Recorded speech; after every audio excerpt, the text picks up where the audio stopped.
நாட்டுக்காக உழைப்பதற்கு அண்ணா பிறந்தார்.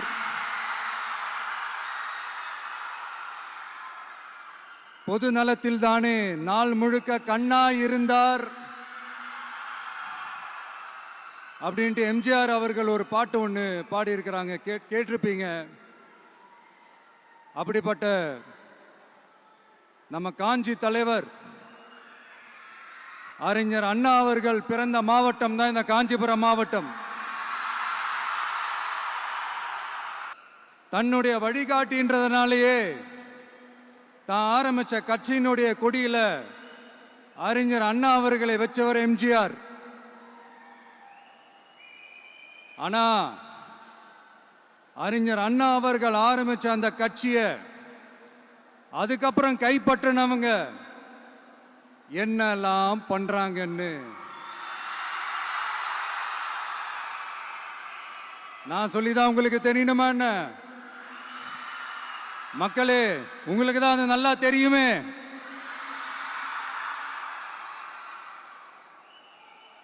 தனிப்பட்ட முறையில் எங்களுக்கும் அவங்களுக்கும் எந்த பிரச்சனையும் கிடையாதுங்க. எந்த வாய்க்கா வரப்பு தகராறுலாம் எதுவுமே கிடையாதுங்க. அப்படியே இருந்தாலும் அது நம்ம கண்டுக்கவே போறது இல்லைங்க. தனிப்பட்ட முறையில் அவங்களுக்கு வேணா நம்ம மேல வன்மத்தோட இருக்கலாங்க. ஆனா நாமெல்லாம் அப்படி கிடையவே கிடையாதுங்க. ஆனா உங்களை என்ன நம்ம எல்லாரையும் பொய் சொல்லி நம்ப வச்சு ஓட்டு போட வச்சு ஏமாத்தினாங்கல்ல,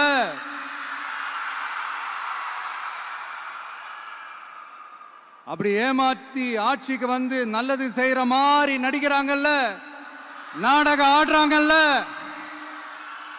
அவங்கள எப்படி நம்ம கேள்வி கேட்காம இருக்க முடியும்? அதனால அவங்கள நம்ம கேள்வி கேட்காம விட போறதே இல்லை.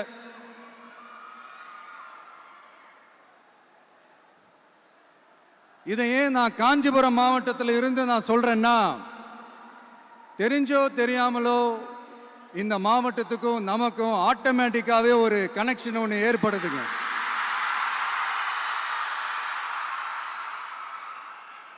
ஏன்னா நம்மளுடைய முதல் கள பயணத்தை தொடங்கினதே பரந்தூர்ல இருந்து தான்.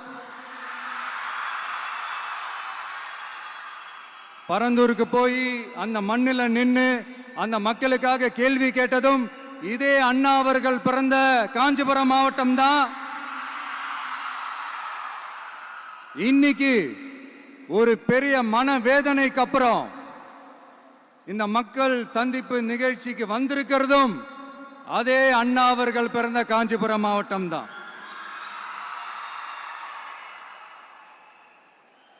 அதனால நமக்கு எல்லாமும் கொடுத்த நம்ம மக்களுக்காக எல்லா நல்லதையும் செய்யணும், அதுவும் சட்டப்பூர்வமாக செய்யணும், அங்கீகாரத்தோட செய்யணும், அதிகாரப்பூர்வமாக செய்யணும், ஒட்டுமொத்த தமிழ்நாட்டு மக்களுக்கும் செய்யணும், ஒரே மாதிரி செய்யணும், ஒரே எண்ணத்தோட செய்யணும். அந்த ஒரே லட்சியத்தோட தான் நாம் அரசியலுக்கே வந்திருக்கிறோம். அதனாலதான் மக்களிடம் செல் அப்படின்னு சொன்ன அண்ணாவை கையில் எடுத்தோம். அவங்க சொன்ன மாதிரி மக்களை நோக்கி போறோம்.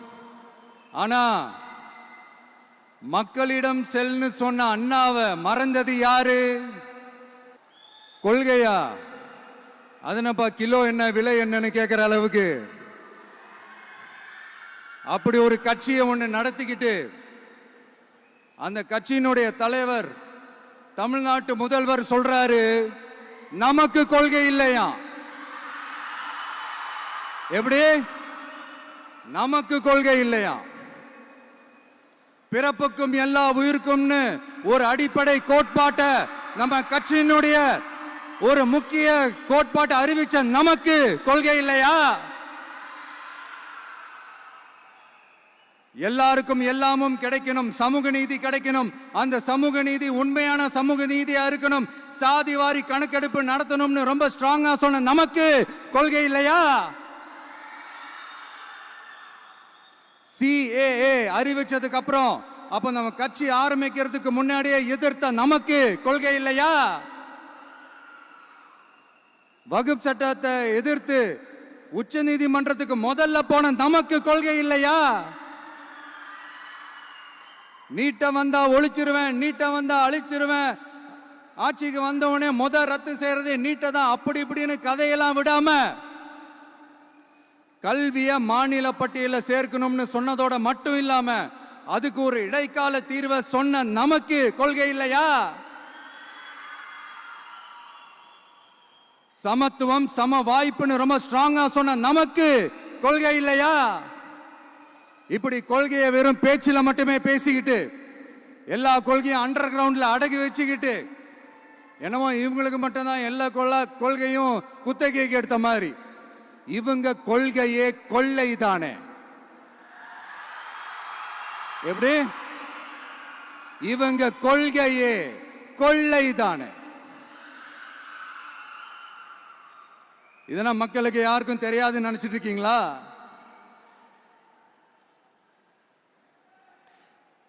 எங்க கட்சி ஒன்றும் சங்கரமணம் இல்லைன்னு சொன்னது யாரு? யார் சொன்னாங்க? ஏன் சொன்னாங்க? எதுக்கு சொன்னாங்க? இப்போ உங்க கட்சியில என்ன நடந்துகிட்டு இருக்குது அதையும் கொஞ்சம் யோசிச்சு பாருங்க, இதையும் கொஞ்சம் யோசிச்சு பாருங்க. அதனால பாப்பா, பவள விழா பாப்பா, நீ பாசாங்கு காட்டாத பாப்பா. நீ நல்லவர்கள் போல் நடிப்பதை பார்த்து நாடே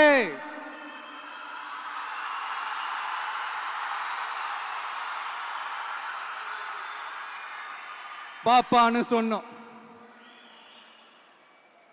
அப்ப கூட பாத்தீங்கன்னா பாப்பான்றது ரொம்ப ஆசையா பாசமா சாஃப்டா தான் சொன்னோம். அதையே நீங்க அதிர்ச்சியா எடுத்துக்கிட்டீங்கன்னா அதுக்கு நாங்க என்ன பண்றது?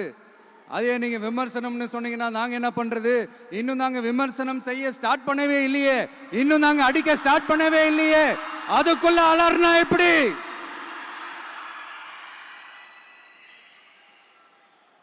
அதனால உங்க அரசவை புலவர்கள் யாராவது இருந்தாங்கன்னா கர்ச்சீஃப் எடுத்து அவங்க கண்ணீரை துடைத்து விடுங்கள். சரி, அது அவங்க பிரச்சனை, அவங்க பார்த்துக்கிட்டோம். நமக்கு எப்பவுமே மக்கள் தாங்க. மக்களுடைய பிரச்சனை பத்தி பேசுறது தான். இன்னைக்கு நம்ம காஞ்சிபுரம் மாவட்டத்துக்கு வந்திருக்கிறோம்.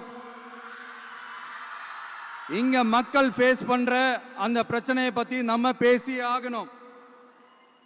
காஞ்சி மண்ணை வாழ வைக்கிற ஜீவ நதி பாலாறு, உயிர் நதி பாலாறு. இந்த மக்களோட உயிரோடவும் ரத்தத்தோடும் கலந்து ஓடுவது பாலாறு. அந்த பாலாறை இன்னைக்கு பெரியார் பெயரையும் அண்ணா பெயரையும் சும்மா பேருக்கு வச்சுக்கிட்டு ஆட்சி நடத்துறவங்க என்ன பண்றாங்க தெரியும்ல? சுரண்டிட்டாங்க, கொள்ளையடிச்சிட்டாங்க, நாசம் பண்ணிட்டாங்க, மோசம் பண்ணிட்டாங்கன்னு இன்னும் என்ன வேணாலும் சொல்லலாம். ஆக மொத்தம் அழிச்சிட்டாங்க. இதை நான் ஏதோ போற போக்கில் ஏதோ அடிச்சு விடலங்க, ஆதாரத்தோட தான் சொல்றேன். அனுமதிக்கப்பட்ட அந்த லெவலை தாண்டி 22,70,000 யூனிட் மணலை கொள்ளையடிச்சிருக்கிறாங்க. ஆக மொத்தம் இதுல அவங்க அடிச்ச கொள்ளை எவ்வளவு தெரியுமா? ரொம்பலாம் இல்ல, கம்மி தான். 4,730 கோடி. கம்மி தான் இல்ல?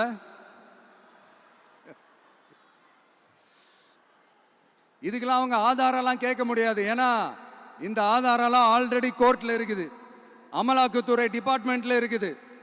அந்த டிபார்ட்மெண்ட்ல வேலை செஞ்ச சில நல்லவர்கள் அவங்க அடிச்ச அந்த கொள்ளையெல்லாம் தாங்க முடியாம வெளியில சொன்ன அந்த ஆதாரங்கள் இதெல்லாம் சம்பந்தப்பட்டவங்களுக்கு இன்னும் நல்லாவே தெரியும். அதனால இது சம்பந்தமா ஆதாரங்களை கொடுலாம் அவங்க கேட்க முடியாது.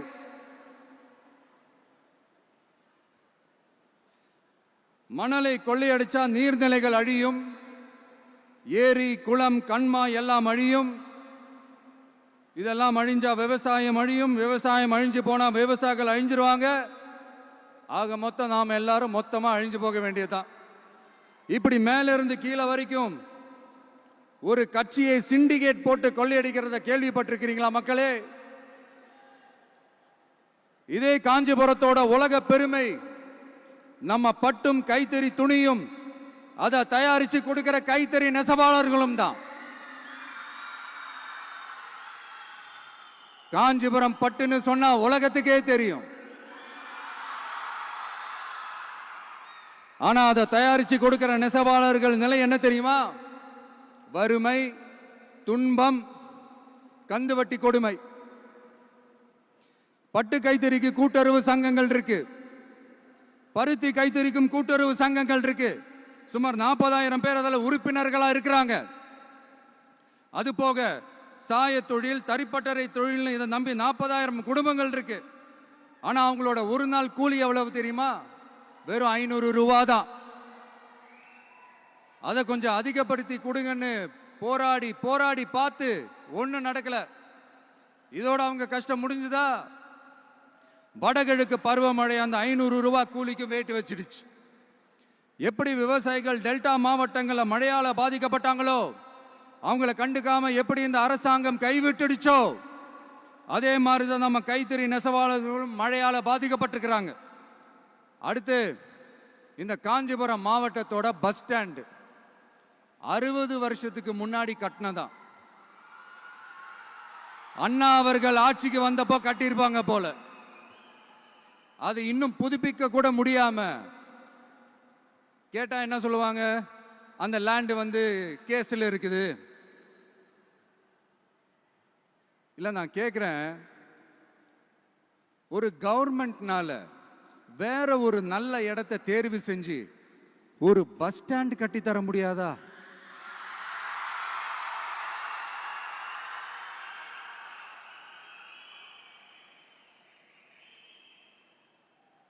பிரச்சனை என்ன தெரியுமாங்க? அவங்களுக்கு மக்களை பத்தி யோசிக்கிறதுக்கே நேரம் இல்லை. அதுதான் பிரச்சனை. அடுத்து பாலாஜாபாத் பக்கத்துல அவலூர் ஏரி இருக்கு. அது பாலாற்றை விட உயரமா இருக்கு. அதனால என்ன ஆகுதுன்னா, ஆத்து தண்ணி ஏரிக்கு போக முடியாம போயிடுது. அதை சரி பண்ணி அந்த இடத்துல ஒரு தடுப்பணையை கட்டினா ஏரி நிறைய தண்ணி நிற்கும். அப்படி நின்னா அவலூர் மட்டும் இல்ல, ஆசூர் உட்பட இன்னும் எத்தனை கிராமங்கள், எத்தனை ஆயிரம் ஏக்கர் விவசாயம் நல்லா நடக்கும். இதுக்கு இன்னும் எத்தனை வருஷம் மக்கள் கோரிக்கை கொடுக்கணும், மக்கள் போராடணும்.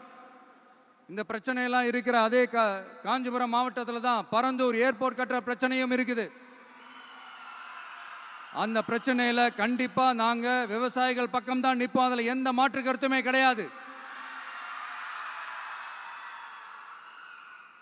இந்த கவர்மெண்ட் பரந்தூர் விவகாரத்தில் எங்களுக்கோ இல்ல விவசாயிகளுக்கோ எந்த விதமான காரணங்கள் சொல்லி எஸ்கேப் ஆகவே முடியாது. இப்படி மக்களுக்காக மக்களோட பிரச்சனைகளை எடுத்து பேசுறதுனால இப்போ ஆட்சியில் இருக்கிறவங்களுக்கு நம்ம மேல ஒரு ஆத்திரம் வரத்தானே செய்யும். அதனாலதான் நீங்க பாத்தீங்கன்னா சட்டசபையில் ஆரம்பிச்சு ஒரு சாதாரண நிகழ்ச்சி வரைக்கும் எல்லா மேடையிலையும் மேடைக்கு மேடை டிவிக்கே தான். டிவிக்கே அவதூறு, அவதூறு டிவிக்கே, டிவிக்கே அவதூறு, அவதூறு டிவிக்கே. இதுக்கெல்லாம் கண்டிப்பா நாங்க பதில் சொல்லுவோம், சொல்லாமலாம் இருக்க மாட்டோம். இப்ப கூட கரூரை பத்தி பேசுவேன்னு எதிர்பார்த்திருப்பாங்க. அதை நான் கொஞ்சம் அப்புறமா பேசுறேன். பட் இப்போ நம்மளுடைய விஷன் என்னன்னு சொல்லணும்னு நான் கொஞ்சம் ஆசைப்படுறேன். நம்ம ஆட்சிக்கு வந்தா அது என்ன வந்தா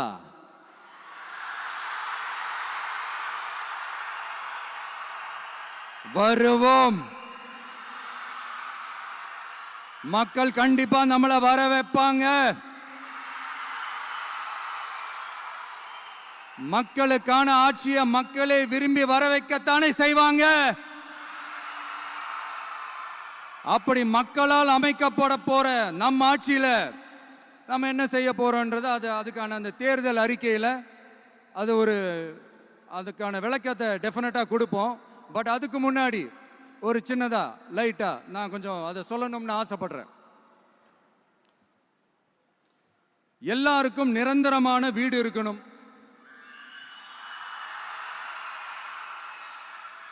ஒவ்வொரு வீட்டுக்கும் ஒரு மோட்டார் சைக்கிள் வாகனம் உறுதியா இருக்கணும். காரும் தான் லட்சியம். அதுக்கான வசதி வாய்ப்பை உருவாக்குற அளவுக்கு பொருளாதார வளர்ச்சிக்கு வழியை உண்டாக்கணும். ஒவ்வொரு வீட்டில் இருக்கிற ஒவ்வொருத்தரும் மினிமம் டிகிரி படிச்சிருக்கணும்.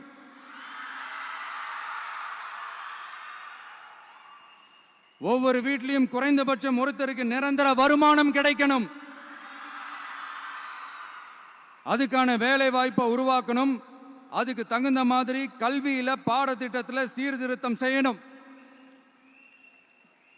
கவர்மெண்ட் ஹாஸ்பிட்டல்ஸுக்கு மக்கள் எல்லாரும் பயம் இல்லாம நம்பி போற மாதிரி மாத்தணும். பருவமழை காலத்தில் ஏற்படுற வெள்ளத்தால ஊரும் சரி மக்களும் சரி விவசாயமும் சரி பாதிக்கப்படாம இருக்கணும். அதுக்கு 4000 கோடி திட்டம்னு ஒரு உருட்டுனாங்களே, அந்த மாதிரிலாம் எதுவும் இல்லாம உண்மையான ஒரு பாதுகாப்பு திட்டத்தை உருவாக்கணும். மீனவர்களோட, தொழிலாளர்களோட, நெசவாளர்களோட, அரசு ஊழியர்கள் மற்றும் ஆசிரியர்களோட கருத்து கேட்டு அவங்களுக்கான பாதுகாப்பு மற்றும் வளர்ச்சி திட்டங்களை உருவாக்கணும். உருவாக்குறது மட்டும் இல்லை, அதை செயல்படுத்தணும். முக்கியமா இண்டஸ்ட்ரியல் டெவலப்மெண்ட்ஸ்ல கான்சென்ட்ரேட் பண்ணணும். எல்லாத்தையும் விட ரொம்ப ரொம்ப முக்கியம், சட்டம் ஒழுங்க ரொம்ப ஸ்ட்ரிக்டா வச்சிருக்கணும். நம்மளுடைய அம்மா, அக்கா, தங்கச்சிகள், அவங்களுடைய பிள்ளைகள், குழந்தைகள் எல்லாருக்கும் பாதுகாப்பை, அதுவும் உண்மையான ஸ்ட்ராங்கான பவர்ஃபுல்லான பாதுகாப்பை உண்டாக்கணும். அண்ணா யூனிவர்சிட்டியில நடந்த அந்த பெண்ணுக்கு நடந்த அந்த பிரச்சனை மாதிரியோ, இல்ல கோவையில் நடந்த அந்த கல்லூரி பெண்ணுக்கு நடந்த பிரச்சனை மாதிரியோ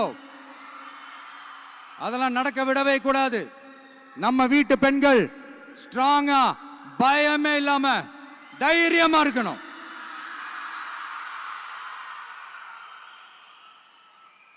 இதை எப்படி செயல்படுத்த போறோன்றது முன்னாடி சொன்ன மாதிரி நம்மளுடைய தேர்தல் அறிக்கையில் அதுக்கான விளக்கத்தை ரொம்ப டீட்டெயில்டாக கொடுப்போம். நான் சும்மா மற்றவங்க மாதிரி அவங்கள மாதிரி எல்லாத்தையும் அடிச்சு விட்டுட்டு ஏமாத்துற வேலையெல்லாம் இங்கே கிடையாது நம்ம கிட்ட.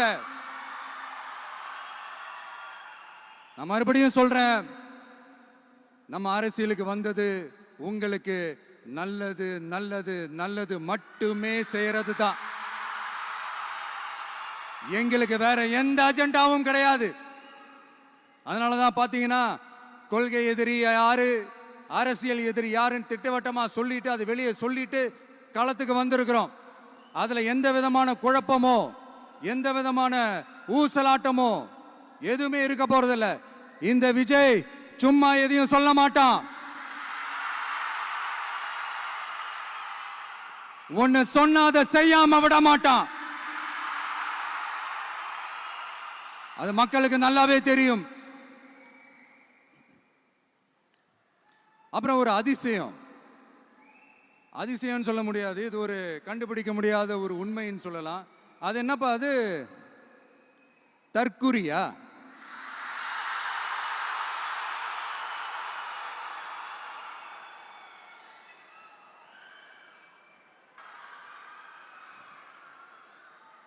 நம்ம டிவிகேக்கு சப்போர்ட் பண்ற கோடிக்கணக்கான லட்சக்கணக்கான மக்கள், நம்மளுடைய நண்பிகள், நம்மளுடைய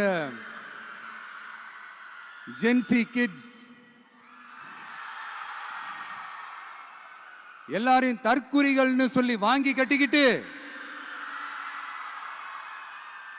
இப்போ அவங்களாம் தற்குறி எல்லாம் கிடையாது, அப்படியெல்லாம் அவங்கள கூப்பிடாதீங்க. அவங்க சங்கிகள்லாம் கிடையாது, அப்படியெல்லாம் அவங்கள கூப்பிடாதீங்கன்னு சொல்லி ஒரு குரல். யாருடா அந்த குரல் அப்படின்னு பார்த்தா, இப்ப ரீசெண்டா அறிவு திருவிழான்னு ஒண்ணு நடத்தினாங்கல்ல, சாரி அவதூறு திருவிழா. அதுல அவங்க தலைமையே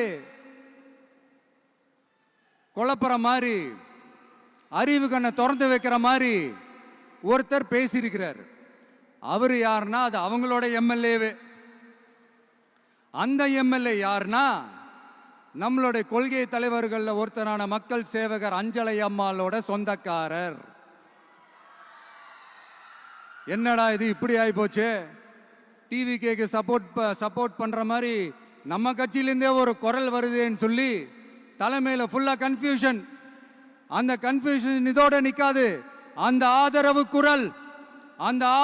குரல் ஒரு வீடு விடாம, ஒரு இடம் விடாம எல்லா இடத்துலயும் எல்லா வீட்லயும் இன்னும் பலமா எதிரொலிக்குதான் இல்லையான்னு பாருங்க. சும்மா பிளாஸ்ட் பிளாஸ்ட் தான்.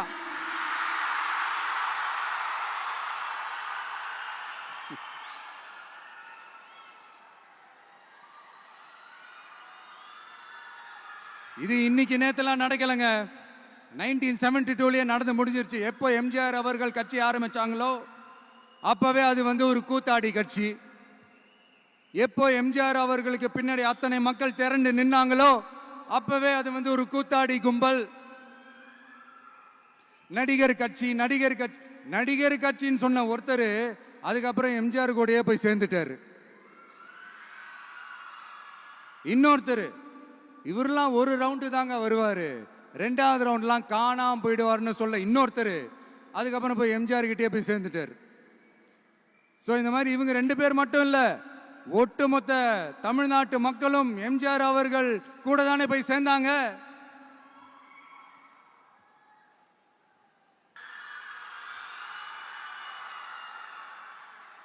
அதனால இது வரலாறு. இந்த வரலாறு நம்மளை விட அவங்களுக்கு இன்னும் நல்லாவே தெரியும். அதனால தான் பார்த்தீங்கன்னா 53 வருஷமா அதே கதறல்கள். கூத்தாடி கூத்தாடி கூட்டம், நடிகர் கட்சி நடிகர் கூட்டம். இப்படி மர்மயோகின்ற ஒரு படத்துல அவருடைய கேரக்டர் பேர் கரிகாலன். அதுல ஒரு சூப்பர் டயலாக் ஒன்று சொல்லியிருப்பாரு. குறி வைத்தால் தவற மாட்டேன், தவறுமானால் குறியே வைக்க மாட்டேன்.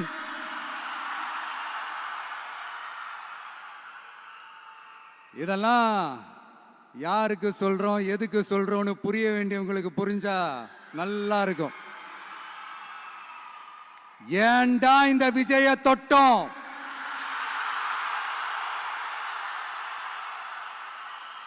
ஏண்டா விஜய் கூட இருக்கிற அந்த மக்களை தொட்டோம்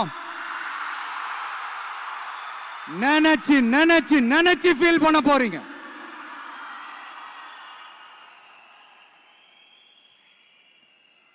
அப்புறம் நமக்கு இந்த அரசியல் புரிதல்லாம் இல்லை, அது இல்லை இது இல்லை. அப்புறம் நான் கேட்கிறேன், மக்கள் எல்லாரும் உங்களுக்கு தற்குறிகளா?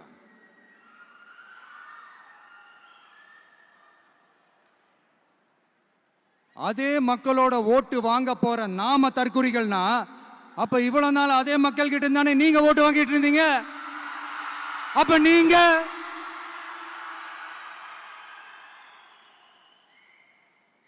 அந்த மக்களுக்கு நீங்க காட்டுற மரியாதையும் நன்றியும் இதுதானா?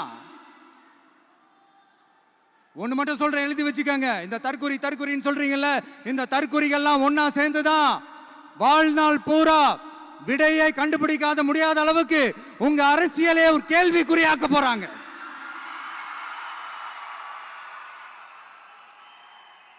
இவங்கெல்லாம் யாரும் இங்க தற்குறிகள்லாம் கிடையாது. இவங்க எல்லாரும் தமிழ்நாட்டு அரசியலோட ஆச்சரியக்குறி. இவங்க எல்லாரும் தமிழ்நாட்டு அரசியலோட அந்த மாற்றத்திற்கான அறிகுறி. சும்மா லாஜிக்கே இல்லாம தற்குறி.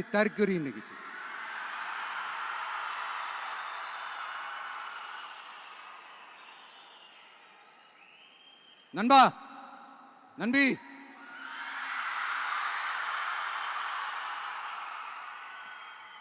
எல்லா மேடையிலும் ரிப்பீட்டடா ஒரு விஷயம் நான் சொல்லுவேன்ல, இப்ப நீங்க சொல்லுங்க. ஒண்ணு, இன்னொன்னு, ரிப்பீட். ஒண்ணு, இன்னொன்னு. வெளியில போக பர்மிஷன் கிடைச்சவொன்னு கூடிய சீக்கிரம் வெளியில வருவோம். அதனாலதான் இப்படி ஒரு ஏற்பாடு. எல்லாரும் இருந்து சாப்பிட்டு போகணும். சொல்ல மறந்துட்டேன், என் நெஞ்சில் குடியிருக்கும்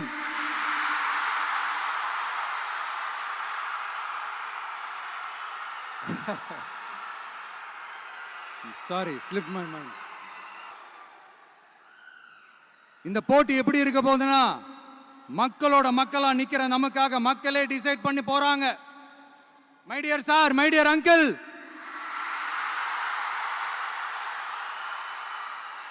ஆல்ரெடி டிசைட் பண்ணியாச்சு. கான்பிடண்டா இருங்க மக்களே, நல்லதே நடக்கும், வெற்றி நிச்சயம். மீண்டும் சந்திக்கும் வரை நன்றி, வணக்கம்.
விஜய் உயிரன வரனா,